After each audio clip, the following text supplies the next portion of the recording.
Halo guys, selamat datang di channel Shoyan. Kali ini Mimin akan memberikan spoiler Battletoad The Heaven Season 5 episode 128. Baiklah, tanpa basa-basi langsung saja kita ke videonya. Shoyan saat ini sedang diam namun melakukan pertarungan jiwa dengan 3000 Burning Flame. Old Mugu yang melihat ini bahagia karena jika dia menyerang keduanya akan mengalami serangan balik membunuh dua burung dengan satu batu. Mugu memberikan perintah ketua Hall of Souls untuk bertarung dengan Chiuling. Sebaliknya, dia sendiri yang akan menyerang Shoyan dan 3000 Burning Flame. Tetua Chiuling tentu saja paham apa yang akan terjadi, namun dia ditahan oleh salah satu tetua Douzun Hall of Souls. Sebaliknya, Chao Ying dan Dan Chen juga cukup panik. Mereka harus berusaha melindungi Shoyan. Chiuling berpesan agar Chao Ying bisa melindungi Shoyan. Chao Ying dan yang lainnya berburu-buru mengangguk setelah mendengar teriakan tetua Chiuling. Mereka segera berusaha menahan Old Mugu mendekat untuk menyerang Shoyan. Namun mereka dihentikan oleh tetua Hall of Souls lainnya. Sementara Mugu bergegas ke arah Shoyan dan 3000 Burning Flame. Shoyan, kau telah menciptakan kesempatan besar untukku. Namun, saat serangan Mugu hendak mengenai Shoyan, kejadian tak terduga muncul. Itu menyelamatkan Shoyan dari luka parah. Ternyata, Suang Kongzi muncul untuk turun tangan. Suang Kongzi berkata, Hall of Souls benar-benar bertindak dengan sangat baik. Ini sebenarnya telah mengirim begitu banyak ahli kali ini. Mugu marah berkata, penundaan di luar telah gagal. Sejak Suang Kongzi muncul, mereka benar-benar tanpa harapan. Segera Mugu mengeluarkan batu giok dari cincin penyimpanannya. Dia menghancurkannya dan kekuatan spasial melonjak dan celah spasial hitam gelap muncul. Suang Kongzi baru saja muncul ketika 3 Douzun dari Hall of Souls berekspresi berubah drastis. Tidak perlu mengingat Old Mugu. Karena keluhan telah datang, tinggalkan beberapa hadiah. Ucap Suang Kongzi saat dia menyaksikan 4 Douzun dari Hall of Souls dengan cepat berlari. Dia mengapalkan tinjunya dan menghantam mereka berempat melintas di angkasa. Pukulannya menembus ruang angkasa. Saat ruang di sekitar tinjunya hancur, mereka mengalami luka yang sangat parah. Tubuh mereka meluncur ke celah spasial, menggunakan kekuatan mengerikan di tinju untuk menghilang. 4 Douzun dikalahkan dengan sebuah pukulan oleh Suang Kongzi. Namun, dengan segera dia panik berkata, 3000 Burning Flame akan segera meletus. Tubuh 3000 Burning Flame di alam bintang dengan cepat membengkak. Dalam sekejap mata, mereka menyapu sebagian ruang kosong. Apalagi, dari tampangnya, letusannya masih jauh dari selesai. Letusan api skala besar ini bahkan menyebabkan ekspresi Suang Kongzi sedikit berubah. Dia merasakan bahwa 3000 Burning Flame sepertinya telah melepaskan semua api yang telah diserapnya selama bertahun-tahun pada saat ini. Apa yang terjadi? Dia melihat ke arah Shoyan. Sesaat kemudian, Suang Kongzi sepertinya telah memahami sesuatu. Dia kebetulan dan berkata, ini adalah pertarungan jiwa. Orang ini benar-benar terlalu berani. Selanjutnya, sebagian tubuh 3000 Burning Flame itu meledak sementara Suang Kongzi merenung. Suhu yang membakar langit menyebabkan bagian dalam alam bintang menjadi lautan api. Chiuling, bawa mereka dan pergi dulu. Ucap Suang Kongzi yang menjadi lebih panik saat dia merasakan suhu yang menakutkan di alam bintang. 3000 Burning Flame telah menyerap begitu banyak api selama bertahun-tahun. Bahkan dia tidak berani tinggal di tempat seperti ini terlalu lama. Terlepas dari seberapa kuat douchi seseorang, akan sangat sulit untuk melindungi dari suhu 3000 Burning Flame. Chiuling menganggukkan ketika dia mendengar perintah Suang Kongzi. Segera dia memberikan perintah kepada Chao Ying dan yang lainnya akan meninggalkan alam bintang. Namun, Chao Ying berkata, Guru, masih ada Shoyan. Suang Kongzi mengerutkan kening, fokusnya pada Shoyan. Api di sekitarnya tampak hati-hati dan tidak melonjak ke arahnya. Namun, jika seseorang tinggal di tempat ini terlalu lama, suhunya cukup tinggi sehingga seorang elit Douzun tidak akan pernah bisa bertahan lama. Aku harus dengan paksa membawanya pergi. Suang Kongzi memutuskan hal ini dengan terpaksa. Meskipun melanggar kondisi Shoyan akan menyebabkan dia terluka, tidak ada pilihan lain. Dengan kekuatan Shoyan, dia tidak akan bisa bertahan lama melawan suhu panas seperti itu. Namun, saat dia mendekat, dia langsung diserang oleh kekuatan cahaya emas. Suang Kongzi kaget ternyata dia adalah boneka iblis yang telah membantu Shoyan menyerap pil lightning sebelumnya. Sialan, Melihat situasinya, jelas bahwa boneka iblis telah memperlakukannya sebagai musuh. Dengan perintah Xiaoyan, kecerdasan dari boneka iblis langit hanya tahu bagaimana dengan keras kepala menjalankan tugasnya melindungi Xiaoyan. Tindakan apapun yang akan merugikan Xiaoyan akan dipandang sebagai tindakan musuh. Meskipun boneka iblis tidak dapat menahan Xuan Kongzi, serangan sebelumnya telah menyebabkan dia kehilangan kesempatan terakhirnya karena ledakan selanjutnya dari 3000 Burning Flame. Mata Xuan Kongzi tertaut erat-erat merasakan betapa menakutkannya lautan api itu. Dia ragu saat melihat Xiaoyan di bawah. Jika dia pergi saat ini, kemungkinan Xiaoyan akan mati. Segera, nyala api berwarna hijau giok tiba-tiba mengalir keluar dari tubuh Xiaoyan, seperti pelindung. Api surgawi ya? Xuan Kongzi bisa tenang setelah melihat ini. Dia melirik 3000 Burning Flame, akhirnya dia berhenti ragu-ragu. Dari kelihatannya, Xiaoyan jelas punya rencananya sendiri. Xuan Kongzi merasakan sedikit diyakinkan.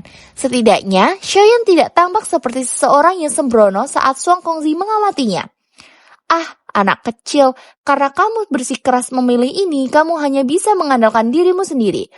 Xuan Kongzi berhenti tinggal lebih lama saat dia berbalik dan bergegas ke pintu keluar alam bintang. Karena kekacauan yang telah dibuat oleh Hall of Souls, Xuan Kongzi dipenuhi dengan amarah. Dia melemparkan beberapa mayat dari Hall of Souls ke api panas tersebut. Tubuh mereka berdua berubah menjadi abu yang tersebar dalam sekejap mata. Ah, anak kecil, apapun yang terjadi selanjutnya akan bergantung kepada keberuntunganmu. Wilayah itu menjadi sangat sunyi. Api ungu menyebar ke setiap bagian alam bintang seperti lautan api. Suhu yang menakutkan bahkan menyebabkan ruangan itu sendiri terdistorsi. Saat ini di luar kota pil suci juga baru saja selesai dari pertempuran besar sebelumnya. Saat lorong spasial muncul di atas menara pil, segera banyak sosok manusia melarikan diri. Bahkan ada api ungu panas menyembur keluar dari pintu, menyebabkan mereka yang menonton merasa tercengang. Tutup alam bintang, ucap Xuan Kongzi saat berteriak. Xuan Yi dan Tian Leizi di samping terkejut ketika mereka mendengar teriakannya. Namun, setelah melihat ekspresi muram di wajahnya, mereka tidak bisa berkata apa-apa lagi. Segel tangan mereka berubah dan pintu besar berwarna perak itu dengan cepat menghilang. Apa yang terjadi? Xuan Yi dan Tian Leizi buru-buru bertanya. Ekspresi mereka berubah saat menyaksikan pemandangan ini. 3000 Burning Flame meledak dan semua api yang telah diserapnya selama bertahun-tahun tersebar. Saat ini alam bintang kemungkinan besar adalah lautan api. Kita perlu memperkuat segelnya. Jika tidak, jika alam bintang rusak, kota pil suci akan hampir langsung dimusnahkan. Xuan Kongzi menjawab dengan serius. Ekspresi Xuan Yi dan Tian Leizi berubah setelah mendengar penjelasannya. 3000 Burning Flame telah menyerap kekuatan bintang-bintang selama bertahun-tahun untuk membentuk tubuh yang begitu besar. Sekarang, setelah benar-benar meletus, kekuatannya sedemikian rupa sehingga mereka bahkan harus mencari perlindungan sementara. Benar, di mana Xiaoyan? Mata Xuan Yi menyapu sebelum tiba-tiba bertanya. Xuan Kongzi ragu sejenak sebelum menjawab. Dia masih di alam bintang. Apa? Kenapa kamu tidak membawanya keluar? Xuan Yi berteriak dengan marah. Dia terlibat dalam pertempuran jiwa dengan api esensi dari 3000 Burning Flame. Jelas, dia bermaksud menggunakan kesempatan ini untuk menaklukkannya. Jika aku dengan paksa menariknya pergi, aku kemungkinan besar akan menyebabkan dia terluka parah. Xuan Kongzi menjelaskan. Menyebabkan dia terluka lebih baik daripada mati di dalam, jawab Xuan Yi menunjukkan amarahnya. Xiaoyan adalah murid dari Yao Chen. Jika Yao Chen akan bebas dari Hall of Souls di masa depan dan mengetahui bahwa Xiaoyan telah mati di alam bintang menara pil, kemungkinan Yao Chen tidak akan lagi berhubungan dengan menara pil karena sifatnya. Dia bahkan mungkin datang dan mencari keadilan dalam amarahnya. Tidak perlu bagimu untuk menjadi cemas. Meskipun Xiaoyan terlibat dalam pertempuran jiwa, dia masih bisa merasakan perubahan dunia luar. Karena dia tidak memilih mundur, kemungkinan besar dia punya rencananya sendiri. Dia bukan orang yang sembrono. Tian Leizi di sampingnya menjawab. Xuan Kongzi berkata, tenang, anak kecil itu memiliki 2 api surgawi. Bahkan jika 3000 Burning Flame itu benar-benar meletus, itu tidak akan dapat melakukan apapun padanya dalam waktu singkat. Kami akan masuk dan membawanya keluar setelah alam bintang menjadi sedikit lebih tenang. Semoga kita tidak melihat tumpukan abu saat kita masuk saat itu. Ini bukannya tidak memahami karakter Yao Chen. Apa yang tidak bisa dia lakukan saat dia marah? Suang Yi melihat ke tempat yang mana di alam bintang telah ditutup. Dia akhirnya melambaikan lengan bajunya, berbalik, dan berjalan ke menara pil dengan amarah. Song Kongzi dan Tian Laizi hanya bisa menggelengkan kepala tanpa daya ketika mereka melihat badai itu hilang. Beberapa saat kemudian, setelah Xiao Yishan dan Tian Huozunze tahu, apa katamu? 3000 Burning Flame di alam bintang telah meletus.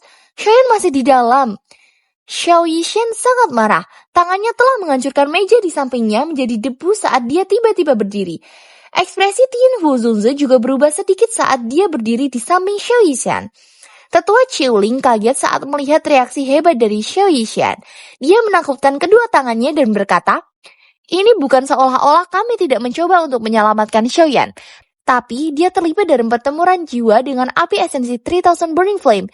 Dia akan terluka parah jika kita membawanya pergi, apalagi ada boneka iblis yang menjaganya. Itu tidak memungkinkan siapapun untuk menyentuhnya. Dengan kekuatan kepala raksasa menara pil, kemungkinan boneka tidak bisa menghentikannya terlepas dari seberapa kuatnya itu, bukan? Xiao Yishan dengan marah menjawab. Meskipun dia tidak memiliki gambaran yang jelas tentang situasi di alam bintang, dia tahu bahwa itu pasti buruk dari suasana tegang menara pil. Selain itu, Xiaoyan sendirian di alam bintang. Sepertinya dia tidak akan bertahan. Qiuling menjawab. Ketua asosiasi dan yang lainnya mengatakan bahwa setelah situasi di alam bintang menjadi lebih baik dalam beberapa hari, mereka akan memasukinya dan dengan paksa mengeluarkan Xiaoyan. Xiao Yishan menjawab, bagaimana jika mereka yang masuk pada saat itu gagal menemukannya? Beberapa hari kemudian, bahkan kelompok Suang Kongzi tidak berani memasuki alam bintang saat ini. Akankah Xiaoyan bisa bertahan hidup setelah tetap di dalamnya? Kemarahan di hati Xiao Yishan melonjak ketika dia memikirkan ini. Tepat ketika dia akan meledak dalam kemarahan, Ziyan menarik lengan bajunya. Dia dengan lembut berkata, tenang, Xiaoyan masih hidup, aku bisa merasakannya. Xiao Yishan terkejut setelah mendengar kata-kata Ziyan. Dia jelas menyadari beratnya situasi, apalagi hubungannya dengan Xiaoyan sangat baik. Jika Xiaoyan mengalami kecelakaan, dia pasti tidak akan setenang dia sekarang. Aku akan mencari tetua asosiasimu 3 hari dari sekarang. Jika mereka tidak membuka alam bintang pada saat itu, aku akan menerobosnya sendiri, ucap Xiao Yishan dengan marah. Oke, kalau begitu aku juga harus pergi dulu. Qiuling hanya bisa menganggukkan kepalanya. Pada saat ini, jelas sekali bahwa Xiao Yishan sangat marah. Bagaimana kamu bisa merasakannya? Dia terpisah dari kita, tanya Xiao Yishan kepada Ziyan. Aku menanam segel naga di tubuhnya. Jika kecelakaan terjadi padanya, segel naga di tanganku juga akan hilang. Tidak hanya segel naganya tidak menghilang, tapi itu bahkan memancarkan cahaya emas. Artinya, kondisinya cukup baik dan nyawanya tidak akan dalam bahaya apapun, Ziyan menjelaskan. Xiao Yishan hanya bisa menunggu, namun dia masih dengan marah bergumam. Bahkan jika ini masalahnya, aku tidak bisa membiarkan Xiaoyan tetap tinggal di tempat itu sendirian. Jika dia belum keluar setelah 3 hari, aku akan meminta 3 kepala besar menara pil untuk membuka alam bintang lagi apapun yang terjadi. Sementara di dunia luar sedikit kacau karena letusan 3000 Burning Flame. Alam bintang juga sangat sunyi. Letusan 3000 Burning Flame kali ini benar-benar mengubah alam bintang ini menjadi tempat yang mematikan dan terlarang. Di sana terlihat Xiaoyan dan boneka iblisnya. Saat ini dia tampak seperti orang yang berada di ambang kematian. Jika seseorang mengikuti suara ledakan dan menoleh, dia bisa melihat lingkaran api hijau menyebar. Bagian dalam penghalang api mengungkapkan tubuh agak ilusi Xiaoyan yang duduk di kursi teratai yang dibentuk oleh nyala api hijau. Tubuhnya tidak bergerak. Tidak ada perubahan dalam ekspresi terlepas dari bagaimana naga api ungu hitam itu berkobar sangat keras. 3000 Burning Flame berkata, manusia rendahan, kamu berani bersaing dengan pertarungan hidup dan mati denganku. Suhu menakutkan di sekitarnya tampaknya tidak mempengaruhi Xiaoyan. 3000 Burning Flame menjadi kesal. Untuk beberapa alasan yang tidak diketahui, samar-samar merasakan kekuatan di dalam tubuhnya dipindahkan ke tubuh Xiaoyan dengan cara yang luar biasa. Perubahan semacam ini menyebabkan 3000 Burning Flame merasa tidak nyaman dan mudah tersinggung. Namun, terlepas dari bagaimana ia berteriak dan menyerang, Xiaoyan terus bersembunyi di balik penghalang api seperti kura-kura di canggangnya. Dia tidak melakukan serangan balasan. Xiaoyan merasakan alasan mengapa 3000 Burning Flame menjadi lebih liar dan lebih kejam. Itu karena kekuatannya menghilang seiring arus waktu. Selain itu, kekuatannya secara bertahap akan mengalir ke tubuh Xiaoyan. Hal misterius semacam ini pasti terkait dengan segel naga. Itu seperti yang disebutkan oleh Ziyan. Segel naga yang dia tanam di Xiaoyan memiliki kualitas yang lebih tinggi daripada segel naga dari 3000 Burning Flame. Ini mungkin alasan mengapa kekuatan mereka berdua menunjukkan tanda-tanda menguat dan melemah. Setelah memahami hal ini, Xiaoyan akhirnya bersantai. Dengan kekuatannya saat ini, dia tidak mungkin baginya untuk menaklukkan 3000 Burning Flame. Untungnya, dengan pertahanannya, api esensi yang melemah ini tidak dapat melakukan apapun padanya. Yang perlu dia lakukan sekarang adalah menunggu dengan tenang. Setelah kekuatan 3000 Burning Flame telah ditransfer ke tubuhnya, dia akan dapat mengembalikan situasi dengan cara menundukkannya dalam satu cara. Ini akan menjadi satu-satunya kesempatan bagi Xiaoyan untuk berhasil. Bahkan, kecerobohan sekecil apapun akan menyebabkan dia mati. Xiaoyan tanpa sadar gemetar saat dia berpikir tentang dikendalikan oleh 3000 Burning Flame setelah dia gagal. Lebih baik dia mati. Oleh karena itu, dia tidak boleh kalah apapun yang terjadi. Meskipun kecepatan ini akan membutuhkan waktu yang lama sebelum dia bisa mendapatkan kekuatan untuk melawan serangan, hanya ini yang bisa dia lakukan.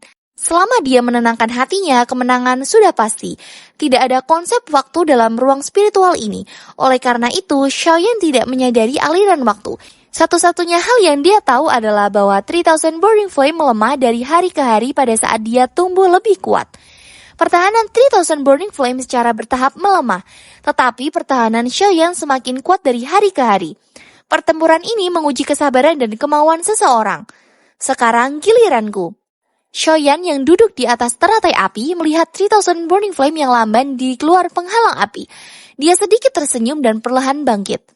Aura tajam menyapu seperti badai pada saat ini. Saat Xiaoyan berdiri, mata naga dari 3000 Burning Flame segera menunjukkan ekspresi panik. Setelah itu, dia melangkah maju berjalan menuju 3000 Burning Flame. Raungan marah akhirnya dipancarkan dari 3000 Burning Flame setelah melihat Xiaoyan akhirnya pindah. Xiaoyan tersenyum menghadapi serangan 3000 Burning Flame. Pilar api hijau giok keluar darinya. Setelah itu bertabrakan dengan pilar api ungu. Api yang meledak terpisah menyebabkan teriakan sengsara dipancarkan. Saat ini kamu terlalu lemah. Xiaoyan dengan lembut mengepalkan tangannya. Dia merasakan kekuatan besar dan kegembiraan tanpa sadar merencak ke dalam hatinya. Binatang buas ini telah bertindak keras selama periode waktu ini. Itu berulang kali mengejeknya, mencoba memaksanya untuk mengungkapkan dirinya, dan menyuruhnya untuk menghadapinya dalam pertempuran. Sekarang sudah waktunya untuk membalikan keadaan. Manusia yang rendah, jangan bersikap sombong. 3000 Burning Flame sangat marah. Segera api ungu hitam meletus, berubah menjadi naga api kecil yang sangat banyak jumlahnya dan meraung saat mereka menyerang Xiaoyan dengan keras. Naga api itu meledak di tubuh Xiaoyan. Gelombang udara panas yang mengerikan terus menyebar. Lautan api menutup area tempat Xiaoyan berdiri sebelumnya. 3000 Burning Flame yang awalnya telah mulai terengah-engah setelah melepaskan serangan besar seperti itu, mata naganya memandang lautan api di udara. Sebelum dia menghela nafas lega, terkejut melihat sesosok tubuh perlahan keluar dari lautan api. Sosok itu tamak seperti dewa api yang turun di bawah latar belakang nyala api di sekitarnya. Wajah Xiaoyan perlahan mengangkat menjadi senyuman saat dia berdiri di lautan api. Dia mengangkat tangannya dan segel naga di telapak tangannya bergetar. Itu meletus dengan cahaya keemasan yang mengejutkan. Dalam beberapa kedipan, lautan api ini telah lenyap di seluruhnya di dalam segel. Pada saat yang sama, nyala api ungu hitam secara bertahap merembes keluar dari lengan Xiaoyan. Lautan api tersebar. Hanya 3000 Burning Flame dan Xiaoyan yang berhadapan di dalam ruang spiritual ini. Namun, ekspresi ketakutan melonjak ke mata 3000 Burning Flame. Tubuhnya yang sangat besar terus menarik ke belakang. Kamu kalah. Xiaoyan tersenyum saat dia mempelajari 3000 Burning Flame yang mengungkapkan ekspresi ketakutan saat terus mundur. Cahaya segel naga di tangan Xiaoyan itu menangkap api 3000 Burning Flame dan cahaya mulai menariknya kembali ke segel naga saat itu meraung dan meronta. Ya, baiklah, saya cukupkan sampai sekian saja ya spoiler dari saya tentang Battletrog The Heaven Season 5 episode 128. Saya minta maaf jika ada kesalahan dalam ucapan penjelasan saya. Terima kasih yang sudah menyaksikan video ini. Wassalamualaikum warahmatullahi wabarakatuh.